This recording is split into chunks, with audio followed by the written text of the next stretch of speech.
네, 안녕하세요. 7월 4일 금요일입니다. 오늘은 미장이 휴장을 하는 날이죠. 그래서 이제 하루 쉬게 됐고요. 어제 멤버십 수익률 보시면 라이엇 플랫폼에서 4%가 추가가 됐습니다. 오늘 이 시간에는 주식 공부 시간으로 초보분들께서 가장 많이 하시는 질문이죠. 주식 차트를 볼 때 뭐부터 도대체 공부를 해야 되나? 그래서 이제 주식 책에 보면 굉장히 방대한 내용이 나와 있습니다. 그래서 어떻게 보면 좀 심플하게 정리를 할 수 있음에도 불구하고 여러 가지를 좀 한꺼번에 알려주려고 하는 그런 게 있죠. 그래서 요거를 이제 간단하게 좀 압축을 해가지고 설명을 해볼까 합니다. 그래서 이제 첫 번째로 초보 시절에 쉽게 빠지는 오류다라는 거죠. 그래서 그 캔들 차트도 있지만은 많은 분들이 보조 지표를 이제 같이 사용을 합니다. 그래서 각종 보조 지표와 함께 줄 긋고 선 긋고 여러 가지를 이제 보죠. 그렇게 해야지만 고수다라는 이제 편견이 있습니다. 하지만 그렇지가 않다라는 거죠. 그래서 보조 지표가 많은데 한 수백 개 되죠.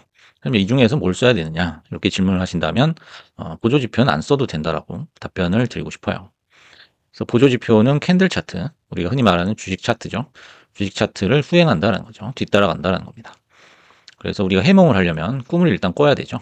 그래서 꿈도 안 꾸고 해몽을 할 수는 없는 거죠. 또 이제 지나친 해몽은 잘못된 판단을 불러올 수 있다는 거죠. 그래서 차트 해석력이 부족할수록 HTS 차트 화면에 뭐가 많습니다. 그래서 빽빽하게 뭐 이것저것 다 채워진 걸 볼 수가 있죠. 그래서 그런 걸 이제 어떤 걸 의미하느냐? 캔들 차트만으로는 어떤 과열 구간, 심리 전환, 추세 이동 등을 해석할 수가 없다라는 것을 의미하는 거예요. 그렇기 때문에 여러 가지를 이렇게 채워 넣는 거죠. 하지만 이제 캔들만 보고서 스토리 라인이 그려진다면, 해석을 할 수 있다면 우리가 복잡하게 이것저것 보조 지표를 보거나 채워 넣을 필요가 없다는 겁니다. 그렇다면 이제 주식 차트라는 게 도대체 뭐냐라는 거죠. 그래서 주식 차트는 한마디로 컨센서스를 반영한다는 거죠. 컨센서스라는 거는 많은 주식 투자자들, 그 종목에 투자한 사람들의 공통된 대다수의 일반적인 의견 또는 바라보는 방향 같은 걸 의미하는 거죠. 그 의견 일치를 의미하는 건데, 컨센서스와 캔들 차트는 닭과 달걀과의 관계다. 라는 거죠. 그래서 닭이 먼저냐 달걀이 먼저냐 대답할 수가 없죠. 그래서 서로 원인이자 결과이다라는 겁니다. 그래서 차트를 하나 준비를 해봤습니다. 여러분이 이제 많이 보셨던 그런 차트예요.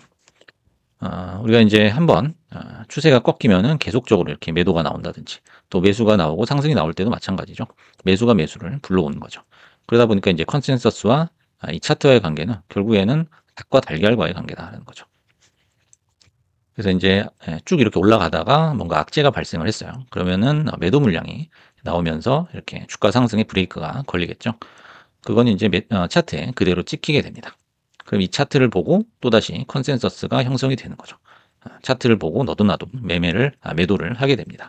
그러면은 한 번도 21선을 이탈하지 않다가 이렇게 기준선을 깨는 움직임이 나오게 되죠. 그럼 이거를 보고서 또 다시 도미노로 던지게 된다는 겁니다. 그러면은 이제 완전히 이탈을 해가지고 전량 매도 신호가 나오게 되죠. 어떻게 보면 이제 차트상에서는 최고의 악재라고 볼 수가 있습니다.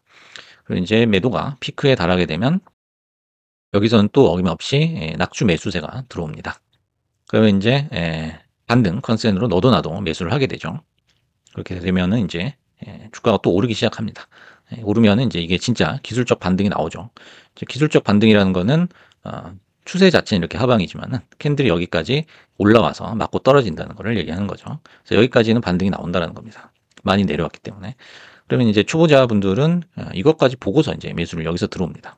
하지만 여기서 21선 이렇게 기울어 있는데, 하방으로 기울어 있는데 캔들이 이렇게 미친 듯이 뚫고 나가는 경우는 거의 없죠. 근데 이제 초보분들은 이 기본적인 거를 간과하기 때문에 여기서 제게 된다는 거예요. 하지만은 자석처럼 끌어당긴다는 거죠. 그래서 이거 보고 마지막으로 초보들이 매수하면 여기서 샀던 낙주 매수 그 물량이 여기서 다 떨어진다는 겁니다. 그러면 이제 기존 낙주 물량을 던지게 되겠죠. 던지면은 이제 다시 또 차트가 깨지고 도미노로 이걸 보고서 다시 또 도미노로 매도를 하게 됩니다. 계속적으로 컨센서스와 차트가 주거니 받거니 하면서 서로 원인과 결과로 작용을 하는 거죠. 그러면 이제 기존의 하락세가 지속이 되게 됩니다. 그러면 이제 여기까지 떨어지고 나면 이제는 포기하고 나가자 하고 이제 다 나가게 되죠. 그러면 이제 캔들은 가격 조정에서 기간 조정으로 돌입을 하게 되고요. 차트는 보시다시피 거의 누워버리는 그런 상태가 됩니다. 여기서 이제 별다른 뭐 상승이나 뭐 하락도 없이 이렇게 기간 조정을 받는 게 일반적이죠. 요 차트 같은 경우에는 약간 좀 특이한 케이스고요. 그래서 여기서 이제 또 호재 뉴스가 나오면 또 매수세가 들어오고 이렇게 상승세로 또 전환이 되는 거죠. 이평선이 고개를 들면서요. 그래서 이제 이런 패턴이 주식시장에서 무한 반복된다라는 겁니다. 그래서 요런 이제 스토리 라인을 굳이 보조 지표를 켜보지 않고도 해석을 하고 알 수 있어야 된다는 거죠. 그리고 여러분들이 차트에 대해서 몇 가지만 알고 계신다면 충분히 해석이 가능한 부분이다라는 겁니다. 그렇다면 이제 차트에서 우리가 꼭 알아야 될 건, 공부해야 될 건 세 가지밖에 없다는 거죠. 그래서 주식책을 이제 몇 권씩 보셨겠지만, 일단 내용이 굉장히 많아요. 많아서 뭐 이것저것 알아야 될 것도 많고, 뭐 체크해야 될 것도 많고, 하지만은, 그 많은 거를 이제 세 가지로 압축을 해본다면, 이렇게 세 가지로 정리를 해볼 수 있겠습니다. 첫 번째는 이제 이평선의 방향이에요. 그래서 이평선의 방향은 대세를 판단한다는 거죠. 그래서 뭐 골든 크로스, 데드 크로스, 뭐 돌파, 뭐 21선, 뭐 100일선, 뭐 151선, 뭐 251선 많죠. 그다음에 뭐 정배열, 역배열 이런 모든 개념들은 바로 이평선의 방향. 요거 하나에 수렴한다는 겁니다. 그림을 하나 보시면요. 아까랑 똑같은 차트죠. 이렇게 보시면은 캔들이 항상 이평선이 이렇게 위로 올라갈 때는 이평선이 위에 위치해 있고 내려갈 때는 아래쪽에 위치해 있는 걸 볼 수가 있습니다. 근데 이제 파란 그 파란 동그라미 보시면 이평선이 하방인데도 캔들이 이렇게 비집고 나오는 경우를 볼 수가 있죠. 이평선이 하방인데 왜 캔들이 위에 있나요? 이렇게 질문을 하실 수가 있어요. 하지만은 이내 내려오는 걸 볼 수가 있어요. 이거는 이제 위에 있으면 안 되기 때문에 자석처럼 끌어당긴다는 거죠. 일시적으로 위에 위치할 수는 있지만은 이내 자석처럼 이평선이 끌어당기는 것을 알 수 있습니다. 이건 바로 본전 심리가 들어있기 때문이죠. 그래서 이평선을 우리가 본전선이라고 하는 거죠. 보통 이제 손실로 괴로워하다가 우리가 본전이 오게 되면 어떡하죠? 대부분은 이제 본전을 치고 탈출하려고 하는 그 각을 재는 거죠. 그래서 그 각을 재다가 본전이 오면 빠르게 탈출을 해주는 겁니다. 그래서 차트의 패턴이 일정한 패턴이 생기는 이유는 인간의 금전적인 본능이 공통되기 때문이죠. 이거는 절대로 거스를 수가 없다는 거죠. 그래서 우리는 100%다 똑같을 거예요. 돈을 벌기 위해서 주식시장에 들어오는 거죠. 그래서 이제 100년 넘게 차트가 비슷한 모양이 나오는 것도 이 때문이죠. 절대로 달라지지 않는다는 겁니다. 그래서 이제 두 번째는 캔들의 움직임이에요. 여러분들이 알아야 될 거죠. 그래서 캔들의 움직임은 타이밍과 매수 매도 타이밍, 그다음에 그 종목의 힘을 측정하는데 필요합니다.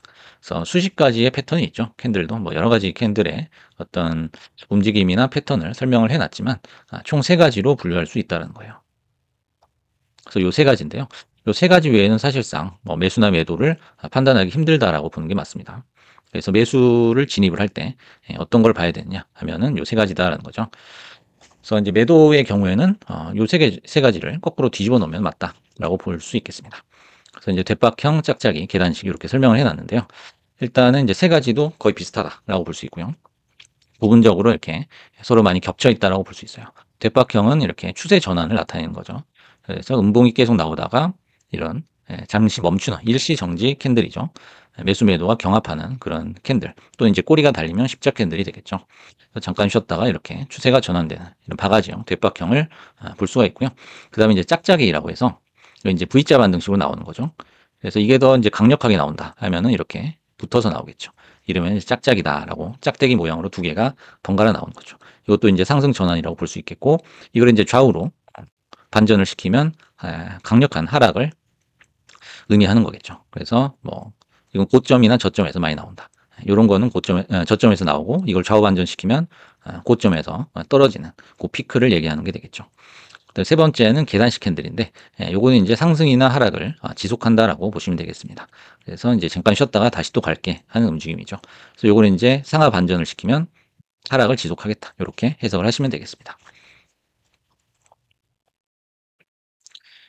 그다음에 이제 세 번째는 이제 밴드 이탈이에요. 밴드 이탈. 어떤 밴드를 뭐 상승 추세든 어떤 박스권이든 밴드를 이탈하는 경우를 볼 수 있는데요. 요거는 이제 게임의 규칙이 변경이 됐다. 새로운 국면으로 접어들었다. 이렇게 해석을 할 수 있습니다. 그래서 뭐 신고가, 그다음에 레벨업 또는 레벨 다운, 그다음에 뭐 갭상승, 갭하락, 그다음에 라운드 피겨에 진입한 경우. 라운드 피겨는 이제 숫자가 바뀌는 거죠. 그다음에 매크로 변수 등등의 개념이 여기에 속한다라는 거예요. 특히 이제 매크로 변수 요 해석에 대해서 좀 설명을 드리자면 뭐 금리나 유가, 그다음에 환율 지수 같은 이 매크로 변수는 정말 많은 변수가 개입을 하죠. 그래서 일반적으로는 랜덤 워크다라는 거예요. 랜덤 워크는 이제 지 맘대로 움직인다라는 겁니다. 이건 왜 그러냐면 이제 개입 변수가 워낙 많기 때문에 패턴을 해석하거나 예측하기가 거의 불가능에 가깝다는 거죠. 그래서 뭐가 오르면 뭐가 내린다. 예, 이런 식으로 단선적으로 설명이 불가능합니다. 하지만 이제 밴드를 이탈하는 경우가 있다는 거죠. 그때는 반드시 대처가 필요하다. 어떤 밴드 내에서 이렇게 랜덤워크로 움직이다가 그 밴드를 위나 아래로 이탈할 때는 새로운 국면으로 접어들었다라는 거죠.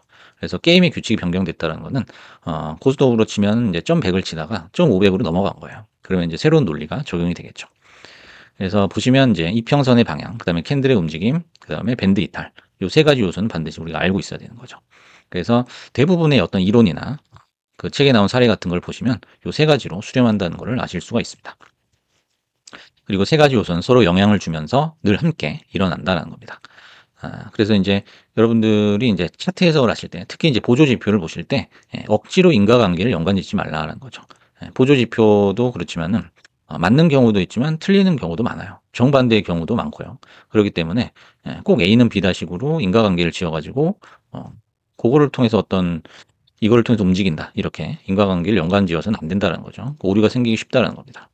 그래서 바람이 분다고 해가지고 꼭 비가 오는 건 아니죠. 비가 올 수도 있고 안 올 수도 있다라는 겁니다. 하지만 이제 바람이 분다 하면은 우리가 바람 부는 방향을 알아서 그래서 배를 띄웠을 때, 돛담배를 띄웠을 때 배가 원하는 방향으로 우리가 갈 수 있도록 돌릴 수 있다. 방향을 잡을 수 있다. 요 정도로 우리가 활용하면 되겠다는 겁니다. 그래서 오늘은 주식 차트에 대해서 한번 알아봤는데요. 초보분들이 이제 어디서부터 공부를 해야 될지 그런 거에 대해서 이제 많이 좀 고민을 하고 계시는 것 같은데요.